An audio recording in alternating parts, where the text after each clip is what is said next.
لا وقف کی علامت ہے اور یہاں پر وقف کرنے کے دو قاعدے ہیں، یعنی کہ یہ جو لا ہے یہ آیت کے درمیان میں بھی آتا ہے اور آیت کے آخر میں بھی آتا ہے گول دائرے کے اوپر۔ تو جب لا آیت کے درمیان میں آئے تو وہاں پر ہم نے ہرگز نہیں رکنا، کیونکہ لا کا مطلب کیا ہے؟ نہیں، تو ہم نے وہاں پر ہرگز نہیں رکنا۔ لیکن کسی وجہ سے ہم رک گئے ہیں تو پھر ہم کیا کریں گے؟ ایک یا دو الفاظ دوبارہ پیچھے جائیں گے اور پھر اپنی تلاوت کو جاری رکھیں گے، اور اگر لا آیت کے آخر میں آئے یعنی کہ گول دائرے کے اوپر آئے تو وہاں پر ہمیں اجازت ہے، اگر ہم ایک آیت پڑھ کے وقف پڑھنا چاہتے ہیں تو رک جائیں، نہیں تو دو آیات کو ملا کر بھی پڑھ سکتے ہیں۔ جیسے اس لائن میں رزقن کے بعد لا ہے اور ہم تلاوت کر رہے تھے لیکن یہاں پر نہیں رکنا تھا اور ہم رک گئے ہیں۔ کیسے؟ کلما رزقوا منها من ثمرۃ الرزقا، یہاں پر ہم نے اپنے سانس کو توڑ لیا ہے، ایزی ہو گئے ہیں، لیکن یہاں پر ہم نے نہیں رکنا تھا۔ پھر ہم کیا کریں گے؟ کیا طریقہ ہے؟ دوبارہ ایک یا دو الفاظ دوبارہ ہم پیچھے جائیں گے اور اپنی تلاوت کو جاری کریں گے۔ من ثمرۃ الرزق قالوا هذا الذي رزقنا، تو ایسے ہم ایک یا دو الفاظ دوبارہ پیچھے جا کر اپنی تلاوت کو جاری کریں گے۔ ہم نے وقف لازم پر وقف کیا تھا، گول دائرے پر، جیم سول پر، توا پر وقف کیا تھا، لیکن ہم دوبارہ پیچھے سے ہم نے نہیں پڑھا تھا۔ لیکن لا پر اگر ہم وقف کریں گے تو ہم دوبارہ ایک یا دو الفاظ پیچھے جائیں گے اور اپنی تلاوت کو جاری کریں گے، کیونکہ لا کا مطلب کیا ہے؟ نہیں، تو یہاں پر ہم نے ہرگز نہیں رکنا۔ آگے علامت ہے سکتہ اور وقفہ۔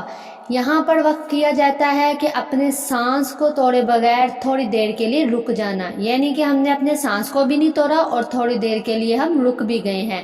سکتہ پر اور وقفہ پر دونوں پر وقف کرنے کا طریقہ سیم ہے، لیکن وقفہ پر سکتہ کی نسبت تھوڑی دیر زیادہ رکا جاتا ہے۔ سکتہ اور وقفہ آیت کے درمیان میں آتا ہے تو یہاں پر ہم نے سانس کو توڑے بغیر رکنا ہے، تو کیسے پڑھیں گے؟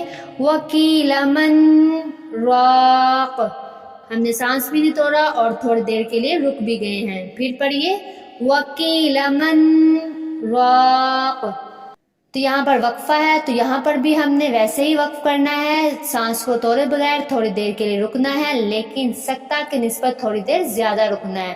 تو کیسے پڑھیں گے؟ وَقِيلَ مَنْ رَاقٍ، پھر پڑھیے وَقِيلَ مَنْ رَاقٍ۔ آگے وقف کی علامت ہے تین نقطے کی جوڑی، یعنی کہ یہ جو تین نقطوں کی جوڑی ہے یہ بھی وقف کی علامت ہے، اور ہم یہ دیکھیں گے کہ یہ جو جوڑی ہے یہ ایک آیت میں دو جگہ پر آتی ہے۔ تو یہاں پر وقف کرنے کا یہ طریقہ ہے کہ ہم نے دونوں پر وقف نہیں کرنا بلکہ کسی ایک جگہ پر ہم نے رکنا ہے، یعنی کہ وقف کرنا ہے، دونوں پر ہم نے وقف نہیں کرنا۔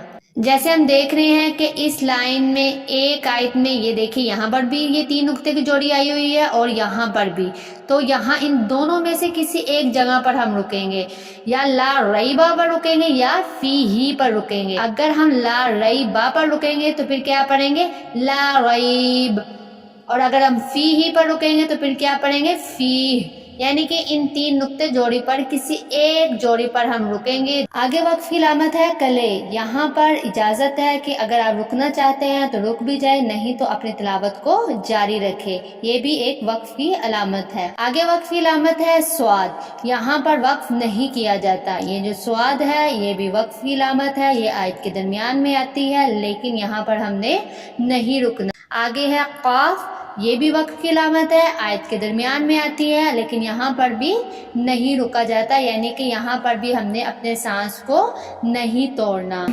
آگے وقف کی علامت ہے قاف، یہ بھی آیت کے درمیان میں آتی ہے لیکن یہاں پر بھی ہم نہیں رک سکتے۔ میں امید کرتی ہوں کہ آپ کو اچھے سے سمجھ آ گئی ہوگی۔ آپ نے علامات وقف پر خصوصی توجہ دینی ہے، کیونکہ اگر ہم یہاں پر اپنی مرضی سے وقف کریں گے تو جو مطلب ہے، جو اللہ ہم سے مخاطب ہے، وہ چینج ہو جائے گا، نعوذ باللہ۔